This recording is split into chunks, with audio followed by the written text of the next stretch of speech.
सर्व मंगल मांगलिए शिवे सर्वार्थ साधिके शरण्ये त्र्यंबके गौरी नारायणी नमस्तुते। जो अगर पार्टी हमको उम्मीदवारी नहीं देगी, इस बार हमको मौका नहीं दी, तो मैं भाजपा कार्यालय में मैं आत्मदाह करूंगा। और मैंने नेता को बोला जो अंतिम संस्कार में मनिहारी घाट आपको जाना पड़ेगा। जो है सो आदरणीय विधायक जयप्रकाश यादव जी जो है आपको भाषण देने के लिए जब उठे, वो जयप्रकाश यादव जी जो अभी वर्तमान में विधायक हैं, जैसे वो उठे तो उस स्थिति में आपको जनता में इतना आक्रोश था उनके प्रति, तो विधायक जी के विरोध में खड़ा हो गया सब। ठीक है ना, खड़ा हो गया तो प्रतिकार नहीं होना चाहिए, जनता मालिक है। नमस्कार, मैं जगदीश जगुड्डू। इस वक्त मेरी उपस्थिति है परशुराम परिषद के राष्ट्रीय कार्यकारी अध्यक्ष, भारतीय जनता पार्टी के प्रदेश कार्य समिति के सदस्य, 2 बार अररिया विधानसभा में भारतीय जनता पार्टी एवं उसके गठबंधन के नेतृत्व से चुनाव लड़ चुके पंडित अजय कुमार झा जी के साथ सबसे पहले आपका अपने इस वीडियो में हार्दिक अभिनंदन एवं स्वागत करते हैं। आपका भी जो है पूरा दिल की गहराई से मैं भी आपको धन्यवाद देता हूँ। कुछ भी एक प्रश्न पूछने से पहले, आज कलश स्थापन का दिन है, पावन दिन है, इस अवसर पर आप क्या कुछ कहेंगे? सर्व मंगल मांगलिए शिवे सर्वार्थ साधिके शरण्ये त्र्यंबके गौरी नारायणी नमस्तुते। मैं दुर्गा महारानी शक्ति स्वरूपणी को मैं आराधना करता हूँ। मेरे अररिया जिला वासी को स्वस्थ और समृद्ध रखे, शक्ति प्रदान करे, हमें भी शक्ति दे जो मैं लोगों का सेवा कर सकूं। इसी बात का मैं मैया दुर्गा जी से मैं आराधना करता हूं, प्रार्थना करता हूं।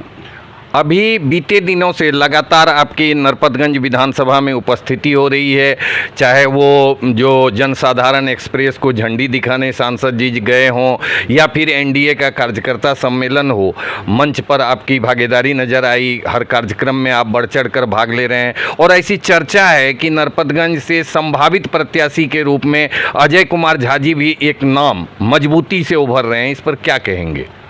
देखिए, नरपतगंज ने हमको बुलाया है। नरपतगंज की जनता हमें इतना प्यार, इतना स्नेह दे रही है, मैं नहीं कह सकता हूँ किस शब्द में मैं उनका आभार प्रकट करूँ। चूँकि मेरा होम विधानसभा है, मेरा घर उसी विधानसभा में भरगमा प्रखंड के सिरसिया कला गाँव में है। इसीलिए लोगों को कहना है अपने घर में आइए, घर का बेटा हैं आप, ठीक है ना, घर का भाई हैं, आप आइए यहाँ। आप विकास करने का तजुर्बा है, आप भी हमें चाहिए, ऐसा लोगों का आपको जो है मतलब चाहत है।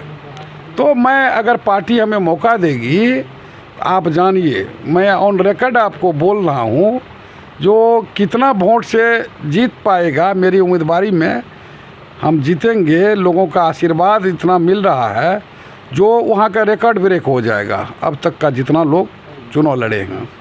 सवाल ये है कि क्या भारतीय जनता पार्टी, जो कभी ब्राह्मणों की पार्टी कही जाती थी, आज उसमें ब्राह्मण को टिकट मिल पाएगा?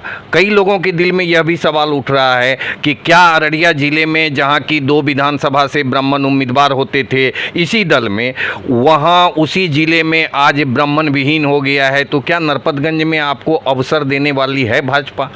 देखिए, एक तो सबसे पहले मैं ये बताना चाहूँगा, मैं ब्राह्मण से पैदा लिया हूँ, इसको हम इनकार नहीं कर सकता हूँ, मैं ब्राह्मण हूँ।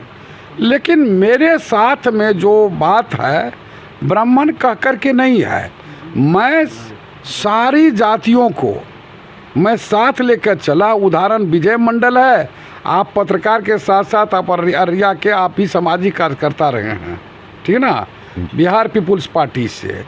आदरणीय हमारे मित्र सांसद हैं, मैं सड़क से सांसद तक उनके साथ रहा। कल जिला परिषद का चुनाव में, इससे पहले टर्म में अशोक भगत के साथ रहा मैं, बैक कास्ट बनिया वैश्य समाज। मैं इस बार जो है सरवन दास के साथ रहा, बैक कास्ट बनिया तो वैश्य समाज, और ये अति पिछड़ा। मैं सबको लेकर के चला हूँ। मैं ब्राह्मण तो ज़रूर हूँ, मैं इनकार नहीं कर सकता हूँ।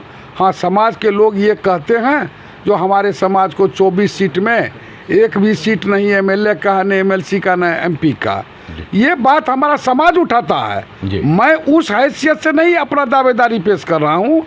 मुझे जैसे नरेंद्र भाई मोदी जी ने कहे, माँ गंगा ने हमें बुलाया है, हम कहते हैं नरपतगंज की जनता, मालिक, मेरा गार्जियन असीम प्यार आशीर्वाद हमको दे रहा है। मैं बात कर रहा हूँ, आप देखो मेरा रुआ काटो काट हो रहा है, मुझे इतना प्यार स्नेह दे रहा है। मैं सोच रहा हूँ क्यों ना अपना घर में पहले से मैं प्रयास करता, तो आज मैं आप लोगों के सामने में मैं प्रतिनिधि हुआ करता और मैं असेंबली जाता और अपने मेरिट को, मेरे पास में जो गुण है मैं उसको चाहता हूँ निखार करके और आम नागरिक को क्षेत्र के विकास का मैं एक कड़ी बनूँ। यही हमारी अंतिम इच्छा है, मेरी अंतिम इच्छा है। मैं अपने चौकीदार से दरोगा बना हूँ तो मुझे है तजुर्बा जो मैं इतिहास बदल दूंगा। अगर पार्टी हमें मौका देती है, नरपतगंज को हम दोबारा वहाँ पर प्रचार में नहीं जाएंगे। जनता कहेगी नहीं आपको अभी नहीं घूमना है, इतना बात मैं कर दूंगा। पहले नरपतगंज में एनडीए का जो कार्यक्रम था, कार्यकर्ता सम्मेलन, इसके दौरान की एक वीडियो वायरल हो रही है जिसमें कुछ लोगों के सर फट गए हैं। क्या मामला था? आप तो वहाँ मौजूद थे। देखिए मैं तो मंच पर था जी, इससे मैं इग्नोर नहीं कर सकता हूँ। हाँ, मैं अपने नेता आदरणीय नित्यानंद राय जी को अपनी बात को, मैं चूँकि हमें मौका नहीं मिला था वहाँ, चूँकि पहले और नेता बोल दिए थे, लेकिन आदरणीय नित्यानंद राय जी और सांसद आदरणीय प्रदीप सिंह जी ने जिला अध्यक्ष को कहा नहीं झा जी से भी 4 मिनट का समय दिया जाए। मैं वहाँ पर उठा बोला, मैं ये बात आप लोग को मन से भी बोल दिया हूँ जी, जो अगर पार्टी हमको उम्मीदवारी नहीं देगी, इस बार हमको मौका नहीं दी, तो मैं भाजपा कार्यालय में मैं आत्मदाह करूँगा। और मैंने नेता को बोला जो अंतिम संस्कार में मनिहारी घाट आपको जाना पड़ेगा जो है सो, ठीक है ना।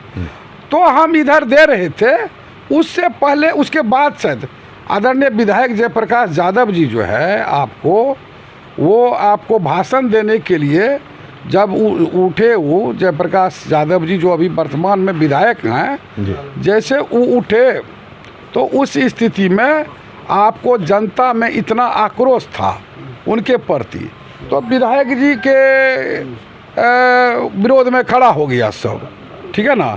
खड़ा हो गया तो प्रतिकार नहीं होना चाहिए। जनता मालिक है, जनता आवाज़ उठाया, जो आप हमसे नहीं मिलते जुलते हैं, फ़ोन नहीं उठाते हैं, हमारे गांव में ये जो है सो रोड नहीं बनाया है, आप ये काम नहीं किए, ये आक्रोश है। यही तो समय है और सही समय है।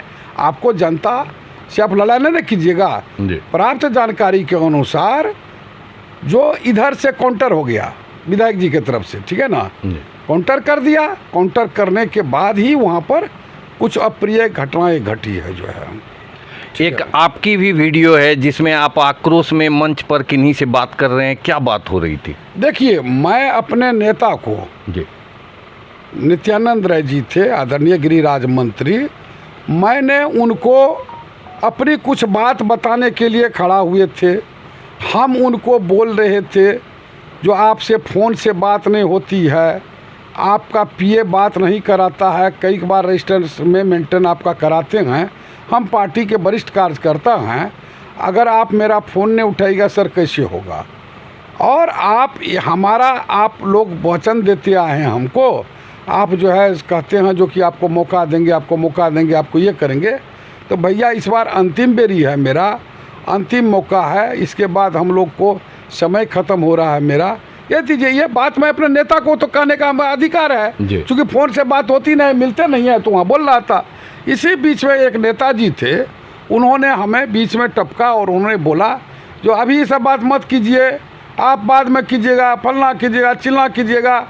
इसी बात पर मैं थोड़ा सा खींच में आया, जो मैं बात कर रहा हूँ तो तेरे को बीच में नहीं पड़ना चाहिए जो है, ठीक है ना। तो उस पर हम थोड़ा गर्म हुआ, फिर माननीय मंत्री जी, माननीय सांसद जी ने हमारा ब्रेक लगाया। और मैंने ऐसा पागल भी नहीं हूँ जो मंच पर कुछ बात करते, चूँकि गिरिराज मंत्री थे, सांसद जी थे, ढेर सारा नेता थे, तो ये बात के लिए जो है हम ज़रूर जो है कुछ गर्म हुआ था जो वहाँ। अभी कल अररिया विधानसभा में एनडीए का कार्यकर्ता सम्मेलन था और बड़ी संख्या में मुस्लिम समुदाय की उपस्थिति थी, जबकि माना जा रहा था कि वक्फ बिल के कारण जो है मुस्लिम समुदाय नाराज चल रहा है भाजपा गठबंधन से। किस रूप में देखते हैं इसको? क्या ये जो है राजद का माई समीकरण ढह रहा है, टूट रहा है और आकर्षित हो रहे हैं मुस्लिम? देखिए, मैं तो वहाँ पर गया तो थोड़ा लेट हुई थी और मैंने मंच से बोला, जो आपको मौका मिला हमको बोलने का, जो बड़ी सफल कार्यक्रम हुआ, लोगों की भीड़ अच्छी खासी थी जो है, ठीक है ना। जदयू तरफ से कराया जा रहा था एनडीए महासम्मेलन जो है, ठीक है ना। तो वहाँ पर कुछ शक्ति प्रदर्शन चल रहा है अररिया विधानसभा में, दोनों तरफ से तख्ती दिखाया जाता है, ठीक है ना। तो अब क्या है, माई समीकरण वाले को मैं खुल करके बोल दिया, मैं जो भाई आप लोग जो है विकास का कड़ी बनिए, विकास की बहती गंगा में आप शामिल होइए, और आप लोग वोट नहीं देते हैं। आदरणीय मुख्यमंत्री जी, प्रधानमंत्री जो भी फैसिलिटी देती है आपको, आपने जो है सब लाभ आपको भी मिलता है, ये वोट का घोटाला आप करते हो। मैं साफ शब्दों में बोला, हमारी बातों से थोड़ी मिर्ची लगेगी लेकिन मैं सत्य बोलता हूँ। और आप लोग आइए, साथ होइए, आपका मदरसा के मौलवियों के लिए, कबरगाह के लिए सब काम हुआ, जितना अनाज होता है, जो भी चीज़ होता है सब मिलता है। और 0 माइल से गलगलिया अररिया जाते हैं, सिलीगुड़ी जाते हैं, सब लोग चलते हैं, आपका रेल पर सब चढ़ते हैं। तो आप लोग वोट के समय में किरासन बन के लालटेन में जलते रहते हैं, और रोशनी होती है किस में, तो लालू यादव के घर में वो प्रकाशित होता है, ठीक है ना। आपका यूज करता है। मैं समझाया और एकदम खुल करके समझाने का प्रयास किया हूँ। मैं मानता हूँ जो कुछ परिवर्तन तो होगा, जो है होना चाहिए जो है सो। अगर आपको टिकट मिलता है नरपतगंज विधानसभा से, आप विधायक बन जाते हैं, आपका गृह विधानसभा है, तो आपकी प्राथमिकता में क्या होगा जो नरपतगंज में अब तक नहीं हो पाया है? देखिए, मैं कहा आदमी को जीने के लिए सबसे पहले 5 चीज़ का ज़रूरत होता है, ठीक है ना। आपको शिक्षा, स्वास्थ्य, ठीक है ना, बिजली जो अभी नेसेसरी में आता है, ठीक है, और किसान के लिए कृषि के संबंध में जो है आपको ये सब जो है, बेरोजगारी हो गया, ये 5 बिंदु है आपको। तो शिक्षा में आप कहिएगा क्या परिवर्तन होगा? शिक्षा में आपको स्कूल बन गई है, कॉलेज ढेर सारा बना है, इंफ्रास्ट्रक्चर फिट हो गया है, शिक्षक का भी बहाली हो गया। अब उसमें आपको शिक्षक जो हैं स्वच्छ शिक्षा दे रहा कि नहीं, उसको चेक करना है, देखना है आपको। जैसे कि बिजली है, तो बिजली उसको खेत तक पहुँचे किसान के लिए जो है बिजली अभी आपको जो है 24 घंटा में मात्र 18 घंटा सपोज कीजिए गांव घर में मिलता है। कोशिश करूंगा 20 घंटा हो, 22 घंटा हो। स्वास्थ्य में हॉस्पिटल बन गया है तो वहाँ डॉक्टर नहीं है या नर्स नहीं है, ढेर सारा APC PSC सब बना है, उसमें उसको पूरा करूं। और भ्रष्टाचारी को मैं मिटा दूंगा 1 साल के अंदर में। मैं आपसे वादा करता हूं ऑन रिकॉर्ड। कहिएगा जो ये कैसे संभव होगा, तो मैं बताता हूं। पदाधिकारी, कर्मचारी और नेता हम जब ईमानदार होंगे तब ना हम उनको ठीक करेंगे। वो समझता है चोर चोर मौसेराब है, ठीक है ना, ये क्या करेगा, हम भी खाते वो भी खाता है। मैं उसको पूरे फिटनेस में रखूँगा, स्वच्छता प्रदान करे, सेक्टर वाइज मैं बैठक करा करके जनता के दरबार में 7-8 पंचायत पर एक सेक्टर लगा करके पूरे ब्लॉक और थाना को बुलाऊंगा, ऑन द स्पॉट कहूँगा इसका समाधान करो, और नहीं तो आपको मेरे कृत कार्रवाई से 1 सप्ताह के अंदर में अवगत कराए जो है। मैं बदलूंगा, सोच नहीं लोग सकता है, मेरे पास में मास्टर प्लान है, मुझे तजुर्बा है, चौकीदार से दरोगा बने हैं, हमको अनुभव है। यही तो मैं चाहता हूँ, ये मौका लगे तो नरपतगंज बिहार में सबसे टॉप पर नहीं गया जो कहेगा एक सेवक ऐसा आया है नरपतगंज में जो इस सारा चीज़ को बदला है। मैं कथनी करनी में अंतर नहीं होगा, मैं खड़ा उतारूंगा, बता रहा हूँ। आप जिले के लगभग सभी एनडीए विधानसभा में हुआ है, एनडीए का कार्यकर्ता सम्मेलन, सब में आपकी उपस्थिति रही है। अभी आप 4-2 हैं। क्या लगता है 2025 में कुछ अलग होगा या फिर यही स्थिति रहेगी या इससे खराब होगी? देखिए, डबल इंजन की सरकार में आदरणीय नरेंद्र भाई मोदी जी, नीतीश कुमार मिल करके विकास की गंगा तो बहा दिया है। आम नागरिक में सरकार से कोई भी इशू है उसको आपको जो है ये नाराज़गी नहीं है सरकार से, ठीक है जी। लेकिन जनप्रतिनिधि जो हमारे हैं वो उनकी उदासीनता रही है, लोगों से जनसंपर्क नहीं किया, ठीक से विकास का साधन जो था उसको मुहैया नहीं करा पाया। तो मैं अभी 4 है ठीक से, और मैं ऑन रिकॉर्ड एक बात और बताना चाहता हूँ, यहाँ के जो माननीय विकास पुरुष आदरणीय सांसद प्रदीप सिंह जी हैं, मैं मंच पर भी बोला हूँ नरपतगंज में और यहाँ भी बोला हूँ अररिया में, जदयू की तरफ से हो रहा था। अगर इनके बातों पर, चूँकि इनको तजुर्बा है, आज 20 साल से इन्होंने 2 बार एमएलए रहा, 3 बार एमपी रहे, इनके बातों में स्क्रीनिंग करके इनको जवाबदेही दे दे प्रतिनिधित्व के लिए, तो मैं बोलता हूँ जो 4 है इस बार 6 का 6 छक्का मार करके पार्टी यहाँ से जाएगी जो है। बहुत बहुत धन्यवाद हमें इतना पर्याप्त समय देने के लिए, हमसे बात करने के लिए। आपको जैसा हमने बताया कि आप हैं पंडित अजय कुमार झा जी, जो राष्ट्रीय परशुराम परिषद के राष्ट्रीय कार्यकारी अध्यक्ष हैं, भारतीय जनता पार्टी के प्रदेश कार्य समिति सदस्य हैं। इस वीडियो में बस इतना ही। आप सबों को दिल की गहराई से प्रणाम, नमस्कार, सलाम, आदाब, सत श्री अकाल कहता हूँ। जय हिंद।